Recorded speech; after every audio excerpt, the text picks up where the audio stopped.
General Bukis, sa buhay ko, ang dalawang araw nating pagsama-sama dito. Tama! Okay, so ngayon, sino ba ang susunod? Dahil hindi lang naman siya, hindi po ba? Okay, so ako ngayon ang gusto yun. Napalayas natin si Martin Romualdez. Tama! Okay, napalayas na!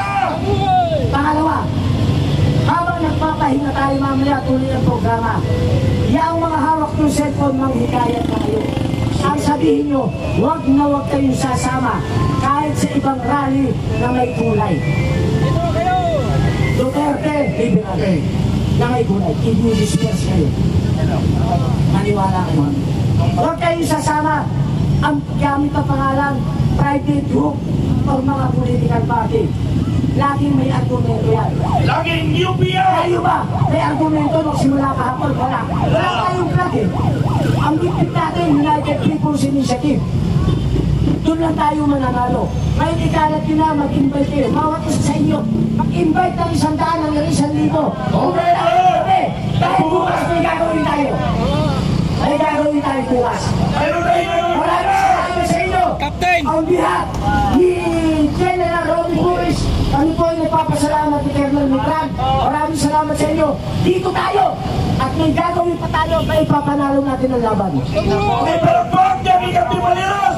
Okay naman mga kababayan! Palakpak kay Captain Valeros! So, magparami tayo na magparami. Bukas may gagawin pa tayo.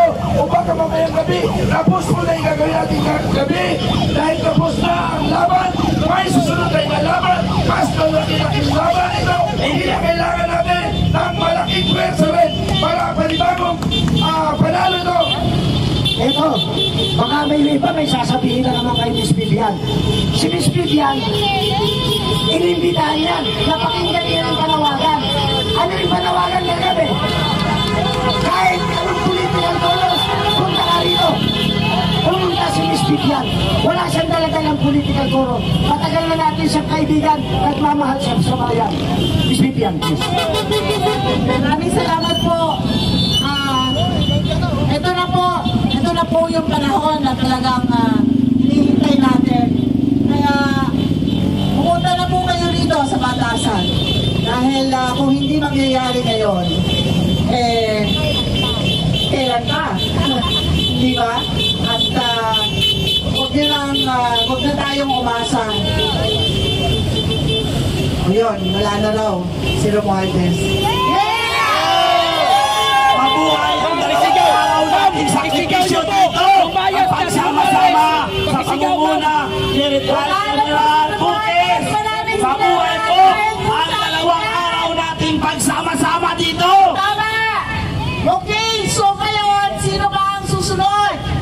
Dahil hindi lang naman siya, hindi po ba? Okay, so ako, nag-iimbita lang po tayo sa mga kailangan dumami po tayo dito para may pakita natin. Tigilan natin, syempre, tigilan natin ang politika. Everybody is welcome here. Lahat po ng ayaw ng korupsyon. Ipakita na po natin ngayon. Kaya lahat po kayo welcome, wala pong kulay dito. Kaya yan, isang panalo na po natin na mawala si Romualdez. Maraming salamat po. Isang palakpak, ibigyan nila. Isang palakpak. Maraming salamat po sa lahat ng mga panalo na tayo. Wala na lang ulo ng magpanalo sa Kongreso. Panalo na. Isang lawan, panalo na. Okay, makinig mo na, makinig. Mayroon pa tayong susunod na laban na mas malakas na pwersa. Kailangan natin na malakas na pwersa. Kailangan manawagan kayo. Like and share. I-share ang ating mga social media, mga vlog natin. I-share natin para lalo tayo tumami at may susunod na laban at pag kinakailangan malakas ang ating mga paang dahil malayo-layo ang ating lalakarin. Ito ay pag-uusapan ngayon at para sumunod ang ating susunod na laban at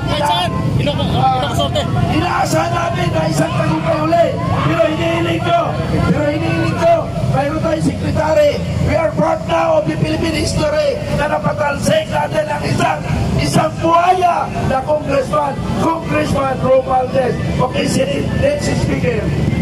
Okay, patuloy pa rin po. Hindi ibig sabihin na napatalsik na natin si Romualdez ay uuwi na tayo. Mag-i-stay pa rin dito tayo sapagkat may mission pa tayo. May isa pa na kurakot din na ating babanggain. Magsama-sama tayo. Anong man ang kulay mo, anong politiko mo, magsama-sama tayo. Magkaisa tayo para ayusin natin ang ating inang bayan. Maraming salamat po sa pangunguna ni General Bukis dahil sa pangunguna niya na patanggal natin si Martin Romualdez. Bosina! Bosina!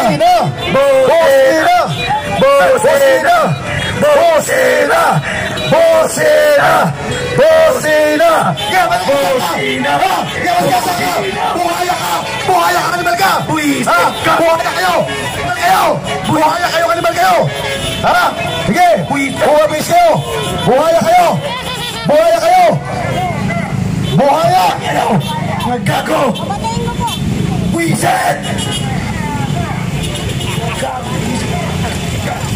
Wiset! Tangina mo!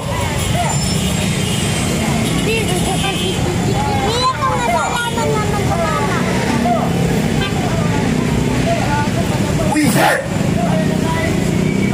Nagawan sa gobyerno ni BBM. Tama na! Sobra na! Sobra na! Palitan na ang mga abusadong kawatan sa House of Kleptomaniacs! Mga buwisit sa gawang politiko! Nangangahuli ang mga kamay na mga kleptomaniacs sa Kamara dahil minamali ulit nila ang budget sa taong 2026. Gising Pilipino! Kailan tayo magbulag-bulagan? Kailan tayo magbigi-bigihan? Kung walang kikilos, habang buhay na lilibasin ang kapat na bansa ng mga kripto sa kasalukuyang gobyerno ni BBM ng mga abusado sa pagsasamantala ng mga buhaya sa naglilingkod lamang sa kanilang mga bulsa at pakinabangan. Ngayon, buwisit ang gago na yan! Milyon-milyon, bilyon-bilyon, trilyon ang nawawalang pondo galing sa tax ng mga Pilipino. Wala ba ang mga hiya? Makakapal ang mga mukha nila. Di nila pera galing sa nakaw, galing sa masama.